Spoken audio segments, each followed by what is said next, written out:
কি করছিস? আমার লাগবে না। তোর জন্য নিচ্ছি নাকি? এরও তো নিচ্ছি আমার গার্লফ্রেন্ডের জন্য। গার্লফ্রেন্ডের জন্য নিচ্ছিস, সেটা আবার আমাকে পরিয়ে দেখানো লাগে? খুব স্পেশাল বুঝলি, প্যাক করে দিন তো। ফুলগুলো সাজিয়ে দে। আরে কি ব্যাপার, তাড়াতাড়ি হাট না। আমি মিতুকে সকালবেলা বলেছি পকেটে চেন গিফট করবো। তুই যে ওকে সারপ্রাইজ করবি সেটাও আগে থেকেই জানে? ও জানবে না তো কে জানবে? সারপ্রাইজের মজাটা কই থাকলো? আসলেই তো, এখন কি করবো? ফোন করে মানা করে দিবি। বলবি যে তুই যাবি না, কিন্তু হঠাৎ করে গিয়ে সারপ্রাইজ করবি। Good idea. হ্যালো মিতু, হ্যাঁ বাবু বলো। তো আজকে আমরা না দেখা করতে পারবো না। আচ্ছা ঠিক আছে, তাহলে তুমি আমার ফোনে কিছু টাকা পাঠিয়ে দাও। ঠিক আছে, আমি পাঠিয়ে দিচ্ছি। চল। আমি কই যাবো? চল না, তোমার বন্ধু নয়, চল না। হাড্ডি হতে। পিয়াস জরুরি কাজে গ্রামের বাড়িতে গিয়েছে, ও আর আসবে না। পিয়াস তো ছিল আমার শুধুই টাইম পাস, আমি তো ভালোবাসি তোমাকে। বাহ, আরে পিয়াস, তুমি এখানে হঠাৎ? দেখো তুমি যে এরকমটা ভাবতেছ।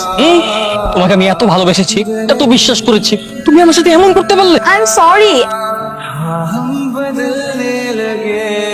তোমাকে তো আমি ভালো মেয়ে ভেবেছিলাম, আসলে একটা খারাপ মেয়ে।